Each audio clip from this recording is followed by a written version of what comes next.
What's up, I'm Cal. In this episode I'm going to walk you through your first day playing Raid as I begin my very own new account.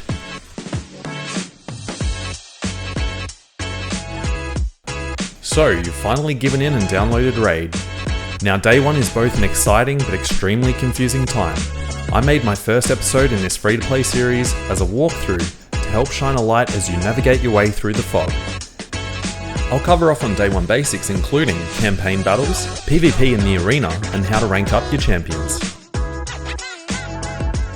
Now, your first task, selecting your starter champion. We'll wait for this dragon to tear you to shreds first.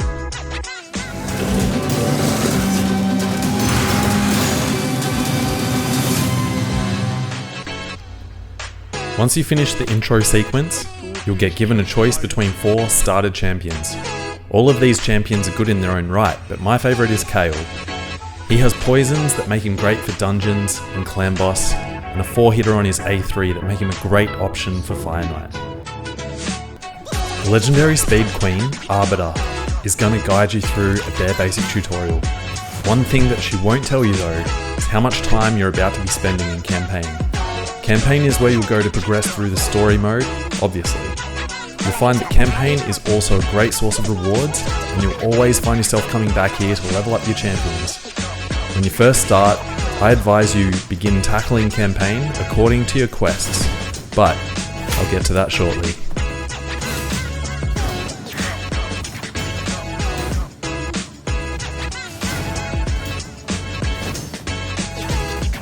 Once you get through your tutorial, I'll bring your attention to the promo code section in the side menu tab.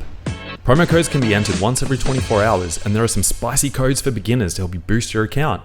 I'm using the code SUPERPOWERS to gain access to the epic champion, Deacon Armstrong. In my personal opinion, Deacon is an amazing champion for progression into the late game. You'll find that he makes his way into the majority of your teams due to his top tier utility. Next, you want to select quests at the bottom of the home screen and go to the Achievements tab. There are some basic tasks for you to do here that will help you set up your account and give you some nice XP. This shouldn't take longer than a couple of minutes. Before you start smashing your way through campaign, you want to ensure that you're achieving missions, quests, and challenges concurrently. The rewards you get will exponentially increase the efficiency of your early game progression. The first task I focus on is the Artifact Challenge because it requires you to farm the first couple of stages in campaign, which gives you a pretty good chance to level up your champs before moving on to the later stages. Okay, now you have some direction, you have 2 powerful champs, it's time to start working your way through campaign. On your journey you'll be collecting new armor and you'll start collecting champions. As your space for champions is finite, it's important to understand what champs you want to keep and what champs you want to feed.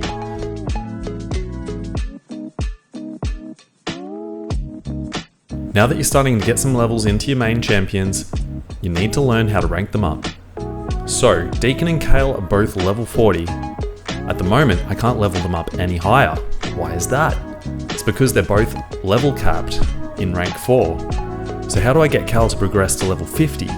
I'll need to get him to rank 5. This is done in the tavern by selecting the champion you want to rank up and then selecting the champions that you want to sacrifice into them. For example, if I want to rank up a champion from 2 to 3 stars, I have to sacrifice 2 level 2 champions to achieve this.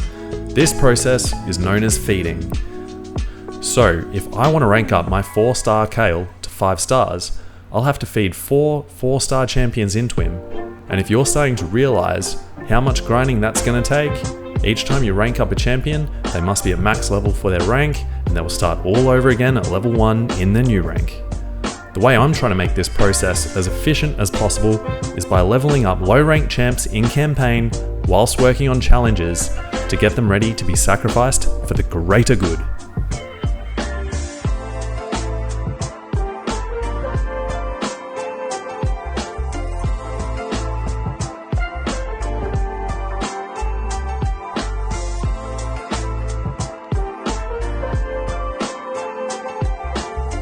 Okay, now we need to talk about this little lightning bolt that you can see as a cost of entry into each level that you battle. This is your energy. The amount of energy that you have is depicted at the top of the screen, along with your energy cap for your account's current level. On On your first day playing, it feels like you will never run out of energy, but believe me, you're going to start planning your playtime around how much energy you want to spend and how much you want to save for future events and tournaments. I'm not going to bore you with those details on day one, it's just something to keep in the back of your mind. Another currency in this game is gems. Now gems can be used for a bunch of different things, including energy refills. My early game strategy for the use of gems is to buy masteries for my Kale and to unlock the gem mine. Infinite gems, baby.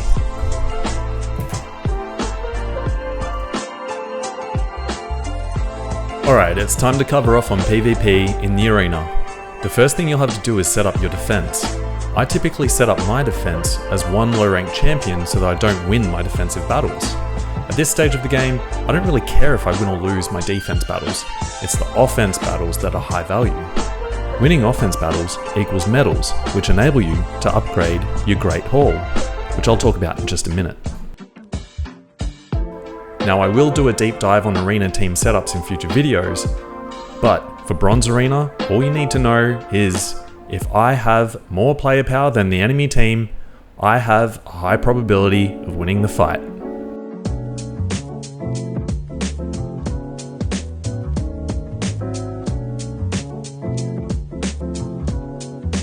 Welcome to the Great Hall. This is where you come to spend the medals that you've earned in Arena on upgrading stat bonuses for champions of a specific affinity. This is another area of the game that is a long haul grind, but the bonus stats do add up over time. My Great Hall tactic is to focus on accuracy for all affinities, then I start focusing on crit damage for my Arena DPS champion, then I'll focus on stats that are going to help my main champions. So basically what I'm going to do now is I'm going to pop 70 of those mystery shards, and we'll just basically talk about any of those champions, if any of them are useful at all for me for my early game progression. Basically, if they're not useful for me, if I can't use them in a team, then I can use them to help level up my other champions, which is great. Right, first 10. Fingers crossed we get some blue.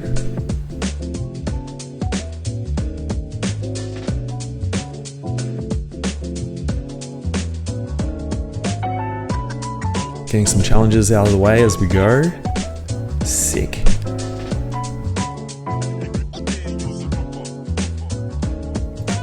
More challenges and quests getting done. Nice Shield Guard. Shield Guard is reputable as being a really good campaign farmer.